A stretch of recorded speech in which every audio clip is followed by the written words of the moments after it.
Olá, seja bem-vindo ao Rio TV Debate. O tema é crise na segurança pública. Vivemos um dos piores momentos no setor na última década. Tiroteios, mortes em favelas, ônibus incendiados, saques e muita violência. Nós convidamos para discutir o assunto o vereador Jones Moura, a antropóloga Alba Zaluar e o coronel Ibis Pereira, ex-comandante da Polícia Militar. Muito obrigado pela presença de todos. Por que nós chegamos a uma situação como essa? Quais foram os fatores que levaram a essa crise? Começando com a senhora. A história é muito complexa, né? Na verdade, nós tivemos várias crises. Eu não me lembro nem de uma época em que não houvesse algum tipo de crise, né? Nos 30 e tantos anos que eu estudo o problema. Então, vamos começar falando de toda a esperança que foi posta, né, na UPP, na política de segurança, que não era de fato uma política de segurança, né, era um projeto que tinha duas faces, mas só uma foi implementada, que foi a da ocupação pela Polícia Militar das favelas. A outra face, que era da política social, não chegou a ser implementada, né, por várias razões. Né, por falta de apoio político, né, ou de vontade política, como gostam de falar, por falta de verba, né, e uma vontade imensa, né, de colocar o maior número possível de policiais em favelas do Rio de Janeiro. Né. Hoje, admite-se dentro da Polícia Militar que o programa foi muito ousado, né, mas eu já tinha visto pesquisas feitas pela Fundação Getúlio Vargas, mostrando a associação entre esse aumento de favelas que estavam sendo ocupadas pela Polícia Militar e a perda de controle. Né? Os casos cada vez mais comuns de policiais que não obedeciam às regras, os casos cada vez mais comuns de troca de tiros, né? De confrontos, digamos assim, que não chegavam a ser confrontos como nós vemos hoje, mas que eram já prenúncio disso tudo, né, nas favelas que estavam sendo ocupadas de uma forma muito apressada, né, sem o preparo suficiente, né, do pessoal que foi trabalhar lá. E tem toda essa história de que, de fato, foi uma ousadia querer que a população das favelas, que tinham sido objeto de outro tipo de ação policial, muito agressiva, né, de incursões, né, em que o uso do caveirão, o uso do tiroteio para se impor era a tônica, né. Foi realmente uma ousadia querer que a maior parte da população aceitasse. Até em algumas favelas isso aconteceu. Tanto é que em algumas favelas a UPP foi muito bem sucedida. Coronel, o senhor que tem a experiência em relação à Polícia Militar, onde foi que a gente começou a perder o caminho certo dessa conquista? A gente viveu um momento de otimismo e aí a sensação é pior depois disso, né? Bem, eu penso que o grande equívoco, talvez, das unidades de polícia pacificadora foi o de terem usado um projeto que era interessante como moeda política. Não é? O programa cresceu demais num tempo relativamente curto, reelegeu o governador e elegeu o seu sucessor. Então, acho que um programa que deveria ter amadurecido, deveria ter evoluído com mais vagar, porque foi utilizado indevidamente, naufragou ou está em vias de naufragar. A outra questão também foram os grandes eventos, né? Eu penso que, em uma certa medida, também viram na expansão do programa um modo de garantir os grandes eventos. Então, acho que não foi muito bem uma questão de ousadia. Eu acho que foi mais de responsabilidade mesmo. Aonde que houve essa irresponsabilidade? Por parte da gestão, eu me refiro à Secretaria de Segurança Pública. Ela é a gestora do programa, né? Vereador, por que a gente não chegou até o ponto que a gente almejava? Porque já existia um cenário favorável, né? A gente observava que em algumas comunidades a população até que estava se sentindo um pouco mais otimista em relação à presença policial. O que faltou, na sua opinião? Só a presença policial a gente já confirmou que não ganharia tanto terreno, né? O que faltou? Faltou política pública, ação social para poder mudar essa realidade? Sérgio, faltou sim, e faltou uma coletânea de fatores.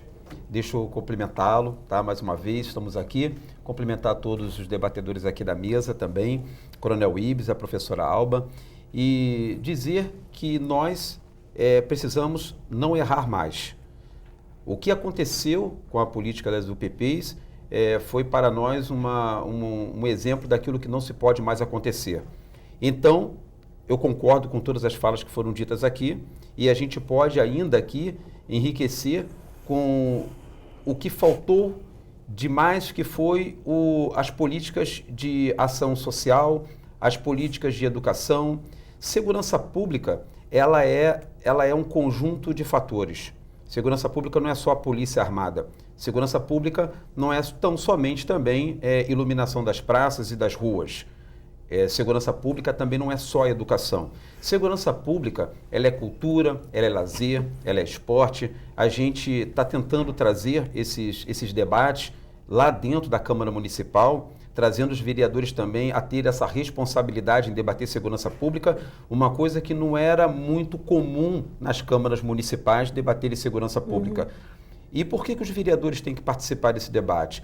Porque os vereadores, eles foram eleitos pelas suas bases, que são moradores das cidades, e esses vereadores precisam ter um compromisso maior com o cidadão carioca, no nosso caso aqui, porque hoje eu me lembro que um dos maiores clamores da sociedade já foi as escolas, a educação, depois os hospitais estavam ruins, a saúde, mas hoje não se discute outras questões a não ser segurança pública.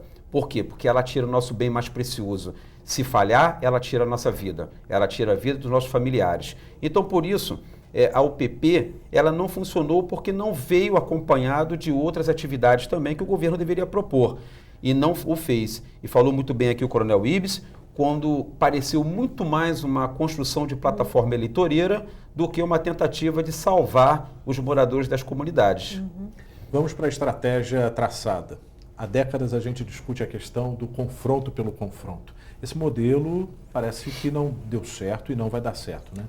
Como que a gente consegue buscar uma nova solução?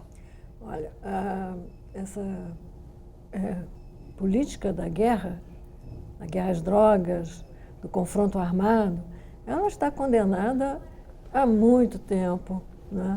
Especialmente naqueles países em que a democracia está consolidada e a gente vê uma polícia que não age como sendo feita para um confronto numa guerra, né? Embora haja soldados guerreiros em todas as polícias, né, essa não é a tônica. Então, nós temos que desmantelar isso também, essa postura dentro da nossa polícia, que na verdade é uma postura que tem uma vinculação, uma associação com a mesma postura dos traficantes, que também fizeram uma corrida armamentista, que também se confrontam entre si, né? E que também querem se destruir mutuamente. Nós temos 3 ou 4 facções aqui no Rio de Janeiro hoje, né? Que estão permanentemente em guerra. Isso tem que ser desmantelado. Para que isso seja desmantelado, é necessário um esforço enorme de todas as organizações, de todas as ONGs, estatais ou não estatais, né? Da Câmara dos Vereadores, do prefeito, né? Da Secretaria de Saúde, da Secretaria de Educação, da Secretaria de Cultura. Todo mundo tem que trabalhar para que a gente consiga desmantelar isso, né? Transformando esse vício, que na verdade está vinculado a um circuito de vinganças, que sempre alguém está vingando alguém, né? Sempre se armando cada vez mais para vingar a morte de um amigo, de um colega, de uma familiar, etc. Nós temos que virar esse jogo, de alguma maneira, implantando algo diferente. Esse algo diferente seria justamente uma postura para o entendimento, uma postura para o diálogo, uma postura para, em vez de trocar tiro, trocar ideias. Como se diz nas favelas. Quando eu comecei a pesquisar nas favelas do Rio de Janeiro, a coisa que eu mais ouvia dizer era essa expressão, vamos trocar ideias. Então vamos trocar ideias, é isso. A gente vai continuar trocando ideias sobre esse assunto no próximo bloco. O Rio TV Debate vai para um breve intervalo. Até já. Voltamos com o Rio TV Debate discutindo a crise na segurança pública. No bloco anterior, a gente falava sobre a postura do entendimento levantada pela antropóloga Alba Zaluar. Na opinião do senhor, coronel, é um grande desafio como é que a gente consegue chegar a essa postura do entendimento numa crise generalizada. A gente tem aí falta de dinheiro do Estado, policiais que não estão tão felizes atuando, crescimento de facções criminosas. Vivemos tempos muito duros, né? Tempos maus. Um brasileiro é vítima de morte violenta intencional a cada 9 minutos. Né? São 60 mil pessoas trucidadas todo ano, vítimas de morte violenta intencional. Nenhuma democracia mata tanto quanto a nossa, nenhuma. Então eu penso que a gente precisa trabalhar esses afetos. Né? Tem muito ódio circulando, né? Muito medo circulando. Isso está explodindo em violência. A gente trata disso com política pública. Como? De que forma, na prática? Política pública que articule ações em nível nacional, estadual e municipal. Por exemplo, é preciso, o governo federal precisa capitanear uma política mais efetiva de controle de armas. 80% das pessoas que são vitimizadas no país, desses 60 mil às quais eu me referi, morrem vítimas de disparo de arma de fogo. E o que faz o governo federal? Ao invés de melhorar e controlar a circulação de armas, vem flexibilizando o acesso a armas de fogo. Desde dezembro do ano passado. Querem armar a Guarda Municipal aqui também. Então a gente precisa de políticas públicas, né, de redução de índice de homicídio. Essas políticas em nível federal têm que estar articuladas com políticas públicas no âmbito dos estados e no âmbito dos municípios também. O município tem que ser um protagonista importante. Não pode ser um protagonista secundário em termos de segurança pública, né? Vereador, levantando agora a participação da antropóloga na questão do armamento da Guarda Municipal, a gente já discutiu sobre isso, a avaliação do senhor em relação a esses confrontos e até mesmo a um tema que cria uma certa polêmica do uso de armas pelos guardas municipais. Qual a sua postura? Olha, normalmente, eu venho acompanhando vários debates na questão da Guarda Municipal armada ou não armada. Eu sou guarda municipal há 21 anos e agora licenciado para o mandato de vereador. Então eu conheço bem a área técnica de atuação desses operadores de segurança pública que são os guardas municipais. Mas os debates em relação à Guarda Armada, ela vem trazendo assim muito foco para a arma do guarda.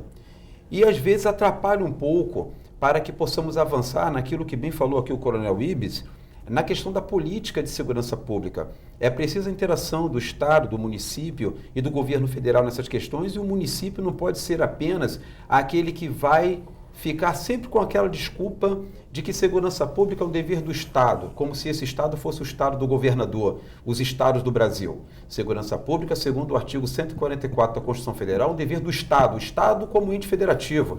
É responsabilidade da União também. A União tem que prover a sua Polícia Federal para cuidar da segurança pública. Mas Estado, União, mas Estado, o governador também tem que prover a sua polícia. Mas Estado também na questão do prefeito, no nosso caso aqui o prefeito Marcelo Crivella, que tem sim responsabilidade na segurança pública. E aí quando nós falamos na composição das forças, eu acho que todos têm, além, estou falando aqui, da força do poder do Estado, que tem o dever na segurança pública, mas, conforme a Constituição diz, é responsabilidade de todos. Por isso, temos que envolver desembargadores, juízes, legisladores, deputados, vereadores, todos nós temos responsabilidade na segurança pública. Então, se o prefeito da cidade tem responsabilidade na segurança pública, por que ele não vai treinar, estruturar e capacitar os agentes da Guarda Municipal, que não são poucos não, são 7.500 homens na cidade do Rio de Janeiro que estão ali portando um pedacinho de pau desse tamanho, olhando as coisas acontecendo e sem o poder do Estado. Olha aí que eu não estou falando do Estado do Rio de Janeiro, estou falando do poder do Estado, que é o Marcelo Crivella detém, para revestir esses homens do amplo poder de polícia, conforme as leis federais já liberaram, já determinaram, já autorizaram. Então, eu digo que o cidadão carioca, ele tem mais uma opção, ele tem mais um modelo de segurança pública. O cidadão carioca, ele pode encontrar, isso o prefeito Marcelo Crivella tem que ter responsabilidade, nesses 7.500 homens, mais uma composição na segurança pública. Não estou falando só de pistolas, eu estou falando das suas atribuições. Quem são esses? Apenas, tipo, escoteiros na cidade do Rio de Janeiro? Quem são esses? Para que serve para a população carioca? E aí eu quero polemizar mais, vou passar para os outros debatedores, finalizando, quero polemizar mais. Nós estamos muito preocupados com a arma que o agente de segurança pública, operador de segurança pública, a Guarda Municipal vem aportar. Seriam mais armas na cidade do Rio de Janeiro. Nós estamos muito preocupados com as mais armas. Mas veja, foi introduzido um programa de segurança pública na cidade do Rio de Janeiro que chama-se o Projeto Presente, né? O Lapa Presente, o Centro Presente, fez com que policiais que estariam de folga viessem trabalhar e compor esse projeto, trazendo mais armas para a sociedade, e ninguém está reclamando. E detalhe, a sociedade não foi convidada para fazer parte desse debate, a Casa Legislativa não foi chamada para participar desse debate, simplesmente políticos, novamente, né, Coronel, sentaram e decidiram um convênio aí com a iniciativa privada, uma coisa que é ilegal, aí me vem a FEComércio, senta com o gestor público e decide criar um novo modelo de segurança pública, que é o Centro Presente. Mais armas estão atuando, fazendo o papel que o guarda municipal deveria fazer. Como vocês analisam essa possibilidade? Qual a possibilidade? A questão do armamento da Guarda Municipal. Seria uma solução ou não seria um caminho correto? A gente vê um cenário de reforço de homens da Força Nacional. Levando para esse lado, seria suficiente também? São 300 homens dentro da realidade da geografia do Rio de Janeiro? Armar a Guarda Municipal é ainda enfatizar, né, sublinhar a postura de guerra, como se fosse um confronto armado. A polícia não é isso. A polícia no Reino Unido não usa arma há séculos, né, desde o início do século XIX, não usa armas, né, e está lá cumprindo essa função, né. Então, o que se chama o policiamento ostensivo não necessariamente precisa de arma. Passou a precisar de arma quando se instaurou essa ideia de que fazer polícia é fazer guerra. Não é. Nós tivemos a Guarda Civil antes da Polícia Militar, que fazia o policiamento ostensivo na cidade, no estado. E digamos que a situação era bem melhor então, por várias razões, não é só por isso, mas por várias razões. Eu acrescentaria dizendo que portar armas vai tornar o guarda municipal alvo do grande interesse que todos esses criminosos comuns têm em ter uma arma. E eles vão ser mortos também, como estão sendo mortos os policiais militares, em proporção cada vez maior. Coronel, a gente tem aí o reforço de 300 homens da Força Nacional, isso representa 0,65% do efetivo da Polícia Militar. Considerando a geografia do Rio de Janeiro, as características de atuação dos policiais militares, esses homens, por mais que recebam treinamento do BOP, da COR, enfim, de outras partes da elite da polícia, seria suficiente? O senhor acredita que isso é a saída? O que a gente pode esperar desse reforço? Nada. Porque veja, o governador sai do Rio de Janeiro, vai a Brasília pedir um reforço e não leva um plano embaixo do braço.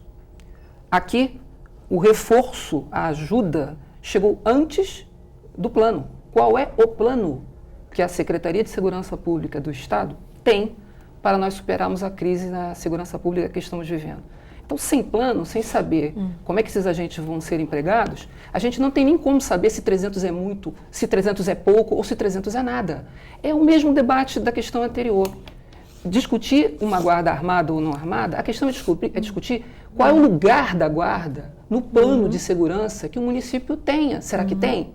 Então, a gente fica discutindo, arma é meio. O que a gente tem que estar discutindo é um plano de segurança. E a partir do plano de segurança, discutir o lugar da guarda. Eu creio que até hoje a gente ainda não descobriu o lugar que essa importante força tem numa política pública de segurança desenhada pelo município. Quer dizer, é mais grave. E a gente fica discutindo arma, fica discutindo 500 homens, 300, 600. Quer dizer, é absoluta falta de política pública e é por isso que a gente está vivendo nesse inferno. Permita-me um adendo na sua fala e quero te devolver até para o senhor poder... Olha, durante anos a questão da atividade desses homens que estão compondo as cidades no Brasil todo, essa questão das atividades deles vem sendo discutida há muito tempo. E aí me parece mais um pouco de vaidade política ou de outras forças policiais, esse debate sobre o comportamento e atividade do guarda municipal. Mas tem muita gente que não conhece uma lei federal, porque a Constituição Federal, no artigo 144, que é o título que trata da segurança pública, o parágrafo 8º, ele diz lá que a Guarda Municipal ele veio para cuidar dos bens, serviços e instalações dos municípios. E aí ele diz que conforme dispuser a lei. Então carecia de uma lei. E muita gente desconhece que surgiu essa lei em 2014, tramitou durante 11 anos no Congresso Nacional.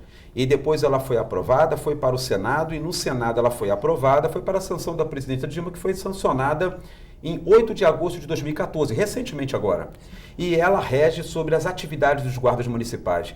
E aí, coronel, eu vou ler só esse pedacinho aqui sobre o que são princípios mínimos da atuação das guardas municipais. Lembrando que no capítulo 1º, no artigo 1º, diz que essa lei institui normas gerais para as guardas municipais, disciplinando o parágrafo 8º do artigo 144 da Constituição Federal. Repara que essa lei disciplina um parágrafo. É o Estatuto Geral das Guardas Municipais. E olha o que diz aqui, são princípios mínimos de atuação das guardas municipais. Reparem como municípios estão furtando seus munícipes dessas atividades dos guardas.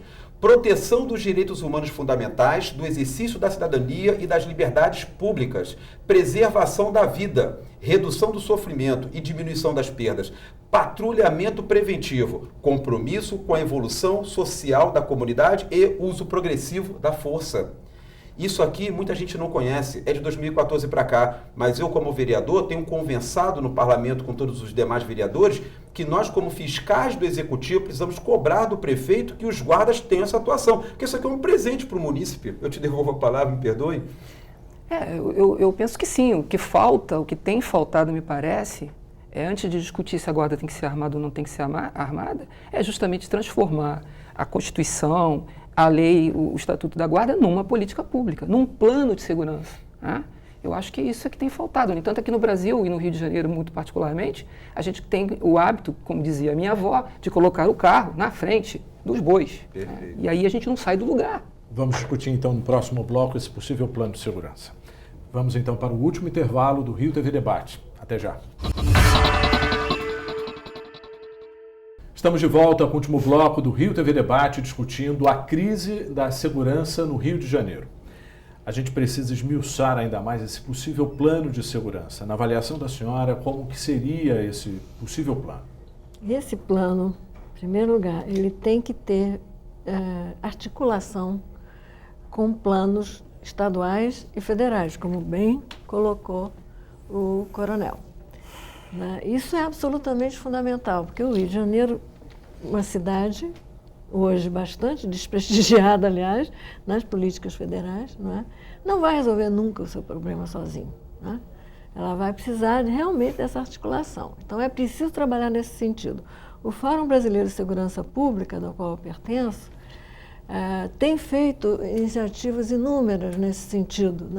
Infelizmente, nós tivemos uma melhoria em vários estados, Minas Gerais, Rio de Janeiro, Minas Gerais, Pernambuco, São Paulo, por diferentes razões.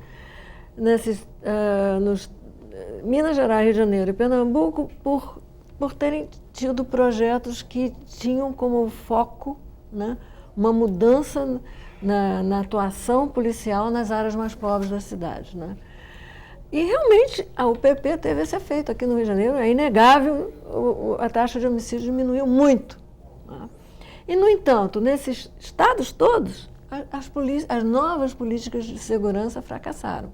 Nós vamos ter até uma reunião em São Paulo, em breve, para discutir exatamente isso. Por que, apesar de nós sabermos tanto a respeito, porque muitos colegas, muitos policiais que procuraram cursos de pós-graduação, que passaram a trabalhar em institutos como o ISP, institutos que controlam as estatísticas de criminalidade, apesar de todo o avanço feito, apesar de termos pensado tantas novas políticas, houve um debacle geral em todos esses estados. Isso é muito grave e, no meu entender, isso está ligado à crise política no país.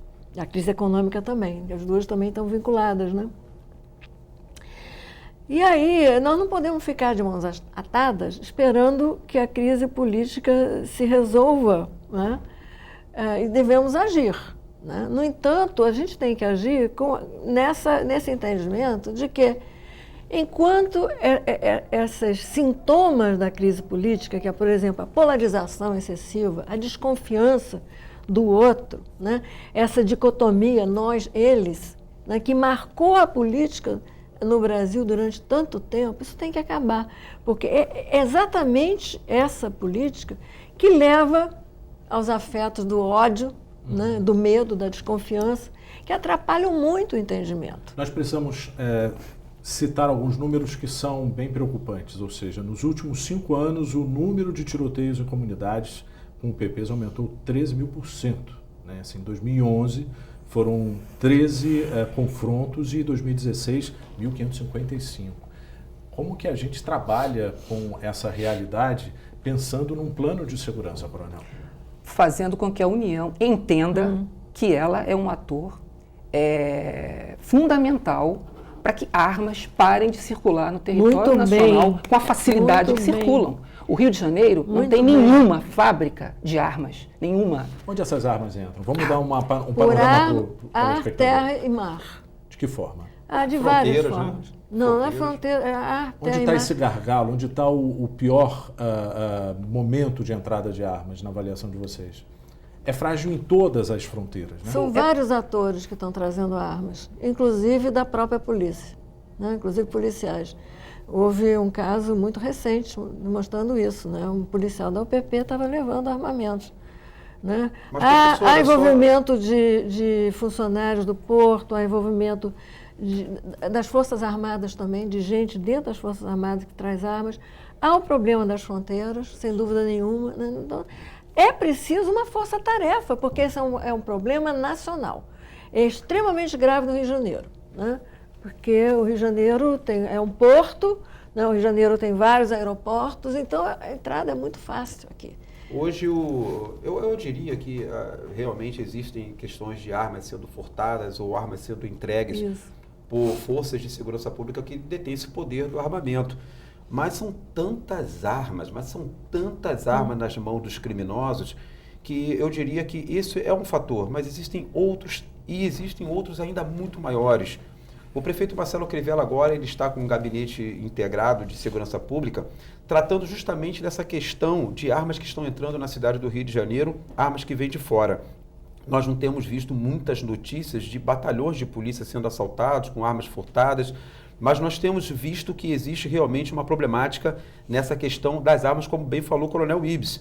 Agora, um outro ponto que nós precisamos colocar, que é importantíssimo, é que segurança pública ela precisa que os projetos sociais cheguem nas comunidades que estão aparentemente abandonadas pelo poder público. É preciso que seja socializado os locais que não têm essa questão de educação, de cultura, de lazer, mas é preciso entender também que segurança pública está ligado à prevenção. A gente precisa estabelecer uma política de prevenção. Eu vou dar um exemplo aqui. Por que não é comum ladrão entrarem nas nossas casas? Porque a gente aplica ali uma política de prevenção na nossa casa. A gente levanta muro, a gente fecha a nossa porta, a gente mantém ali um ambiente seguro. Isso é prevenção. E na cidade, por exemplo, uma grande capital como o Rio de Janeiro, por que está acontecendo o que vem acontecendo? Eu acho que falta prevenção. Quer ver um exemplo de prevenção? O programa Centro Presente. Por que o programa Centro Presente está sendo aplaudido pela população, está sendo bem recebida? Porque, na verdade, é um policiamento preventivo. Aqueles homens ficam em pé todos os dias, o dia inteiro, armados, eles estão armados, mas detalhe, mais de 4 anos que esse programa existe, no Meier, na Lapa, no centro, e não morreu nenhum agente. A senhora disse ainda há pouco, professora, que os guardas virariam alvo, mas o pessoal do Centro Presente não vem morrendo, eles não são alvos, sabe por quê? Outro dia morreu um guarda municipal. Um guarda municipal morreu fora de serviço porque ele fez a atuação de salvar vidas. Olha que aquelas pessoas estavam sendo assaltadas por criminosos e ele, no instinto de proteger vidas, isso é uma questão muito nobre de todo policial, ele foi ali, trocou tiros Posso e veio perguntar, os guardas municipais já estão armados? Eu disse que eles se tornariam alvo quando passassem a andar armados. Sim. Eles não estão no centro, e aí eu mostro pra nesse senhora, projeto eles não estão eu armados. mostro para a senhora, sim, no projeto eles estão armados. Estão o projeto armados? Centro Presente estão armados. E eu digo Mas para a isso é senhora que anticonstitucional. se eles vierem totalmente, o programa Centro Presente, lá para Presente, BR Presente, é inconstitucional, é ilegal, e eu apresento aqui agora, se tivéssemos um bom tempo, pelo menos um monte de fatores mostrando que é um programa ilegal, mas é legitimado pela população, sabe por quê? Porque a população carece de algum tipo de solução na segurança pública. Então aí você mistura comércio, iniciativa privada, interesses da iniciativa privada com segurança pública, que deveria ser para o bem do público, mas ali tem interesses obscuros, e aí acontece isso que está acontecendo. São armados, e o pior, é um programa que tem uma mistura de policiais... Posso lhe fazer e uma cidadão pergunta? comum, claro. Esse projeto podia ser expandido para toda a cidade do Rio de Janeiro? Eu acho que teria que ser. Poderia existir dentro das favelas, onde você tem os traficantes tão bem armados? Aí vem uma pergunta que eu quero fazer aqui, que aí vai endossar o que a senhora está falando. É interessante para a Fé Comércio, que patrocina o projeto, colocar Centro Presente lá para Presente nas favelas? E aí, segurança pública, Claro que interesse não. do privado ou interesse do público? Olha como é que nós estamos vivendo na cidade do Rio de Janeiro, nos confundindo, achando que aqui, e guardas municipais, deixa de lado. Os guardas municipais, tudo que eu li aqui, deixa de lado. O importante é a gente ficar aqui tentando criar solução. Então eu volto a dizer, são homens armados, há 4 anos não morreu ainda ninguém, porque eles estão dominando o território, eles estão ocupando o espaço. Eu não estou entendendo. Esses armados que estão nesse projeto do centro, eles são guardas municipais? Não, Ah, eles são bom. policiais militares. Ah, Civis bom, então... também, né? E civis também. Civis também. Aí Agora, gera essa confusão toda. A mesma população que, de uma certa forma, pede o armamento ou até compactua com essa ideia, tem a sensação de que o Rio de Janeiro está comparando a situação aí do Estado com países em guerra, né? A gente viu a apreensão de armas, agora há pouco, um grande poder bélico, né? Como que isso se repete, como que isso se mantém? Ou seja, essas armas entram por diversas formas, né? Ar, mar, terra, mas como que chegam até a comunidade? Onde é que está esse gargalo, coronel? Olha, eu penso que esse gargalo está em não tornar aquilo que o Estatuto do Desarmamento já propõe, todos aqueles mecanismos de controle, inclusive de munições também, né? Sim. Realidades efetivas, né? Veja, nós estamos sofrendo no Rio de Janeiro com todas essas armas e, no entanto, existe hoje lá no nosso Congresso Nacional uma bancada de nobres deputados e senadores efetivamente empenhados em rasgar o Estatuto do Desarmamento, em não melhorar os dispositivos de controle de armas e munições que essa legislação avançada trouxe, né? Quer dizer, a gente está sofrendo aqui. Enquanto isso, algumas pessoas entendendo que a solução é distribuir uma pistola para cada habitante desse país que puder pagar, que é o caso desse programa. Eu só queria acrescentar uma outra expressão a todas que Vossa Excelência já designou esse programa, que é a excrescência. O mínimo que se pode dizer desse programa lá para Presente, não sei lá o que Presente, é que é uma excrescência, né? É um Estado que abriu mão de elaborar políticas públicas de segurança e está transferindo isso para quem pode pagar. Perfeito. Isso é muito grave. Perfeito. Segurança é pública. E foge do controle. É pública e foge completamente. Isso é uma excrescência, né? Ou seja, a nossa crise está aí. É crise de política pública e crise política. É uma crise política e uma crise de política pública. Então, enquanto a gente não resolver a primeira, que é a crise política, que esse Estado está mergulhado, não é isso? Perfeito. A situação não tem como melhorar. A primeira coisa é resolver a crise política e desenhar uma nova política pública, porque essa perdeu o rumo, perdeu o sentido. Ok, vamos então para uma rodada de considerações finais. Vereador, por favor. Eu quero colocar que é muito difícil que a gente chegue a um patamar de dizer assim, olha, a salvação da pátria é esse modelo, ou então esse módulo vai trazer a solução dos problemas. Eu acho que nós, como bem disse aqui o Coronel Ives, nós precisamos de um conjunto de fatores que caminhem harmonicamente e que tenha um compromisso sério do poder público. Eu diria aqui, isso aí eu tenho certeza disso que eu vou dizer, que uma das principais causas para a falência, e vou dizer falência, essa crise da segurança pública foi a corrupção do nosso Estado. A corrupção acabou com as nossas polícias e com uma possível construção de segurança pública digna para todo cidadão carioca, todo cidadão do nosso Estado. Eu volto a focar aqui que nós precisamos nos preocupar com a prevenção. Prevenção é iluminação das praças, é educação nas escolas, é socializar as nossas comunidades, as nossas favelas, e aonde mais precisar socializar, mas também precisamos utilizar muito bem os nossos homens que temos hoje, que são servidores públicos do município, são guardas municipais que já são bem treinados, bem capacitados e orientados, faltando apenas equipamentos melhores para poder trabalhar mais e compor a nossa segurança pública de fato e de direito. Ok, então, Alba Zaluar, por favor, sua conclusão. A senhora começou no primeiro bloco, agora já vai finalizar. Devia ser ele. Devia ser ele agora. Que ele acabou de falar. Bom, eu concordo inteiramente com o Coronel Ibis de que o ponto crucial para mim está na questão das armas, que chego aqui com essa facilidade. Enquanto as armas estiverem chegando nas favelas para a mão desses jovens, muitas vezes esses jovens já passaram por vários projetos de prevenção, já estiveram na escola. No entanto, a atração da arma é enorme, né? E nós não tivemos ainda um projeto pedagógico que incluísse um treinamento, né, em outras atividades que poderiam trazer para esse jovem tanto orgulho de si mesmo, tanta autoestima, quanto esse poder que a arma lhe dá atualmente, né, porque é um fator de prestígio social dentro da favela, é uma forma de atração de mulheres, é uma forma de se impor aos outros jovens da sua idade para não ser, de alguma maneira, desconsiderado, né? Eles falam muito em consideração, todos esses jovens com os quais eu conversei, né?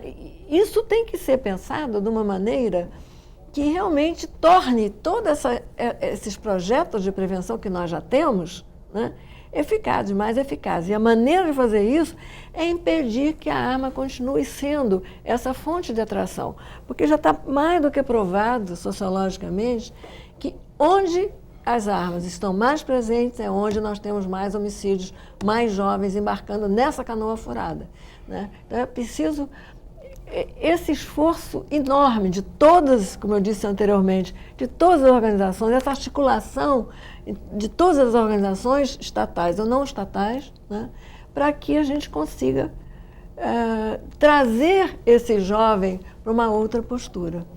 Coronel, sua conclusão. A conclusão é que a coisa está feia, muito feia.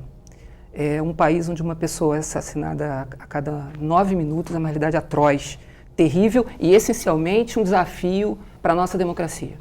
Então, segurança pública, antes de ser uma questão de polícia, militar, civil, guarda municipal, exército, seja lá o que for, acima de tudo isso, não desconsiderando tudo isso, tem que ser assumida como uma questão radicalmente da democracia brasileira, que a gente só vai conseguir superar vivendo em cidades mais decentes, sob o ponto de vista da violência, quando nós caminharmos no sentido de políticas públicas que reduzam as desigualdades abissais e históricas que nós temos pela frente, que desenhem uma nova arquitetura para as polícias, para as guardas municipais, para o sistema de segurança pública brasileira e que efetivamente tire, como disse bem a professora Alba Zaluar, esses quase 20 milhões de armas entre legais e ilegais, 20 milhões quase, entre armas legais e ilegais, que circulam no território brasileiro, que estão aí sendo responsáveis por mais de 80% dos 60 mil brasileiros que são trucidados por essa nossa república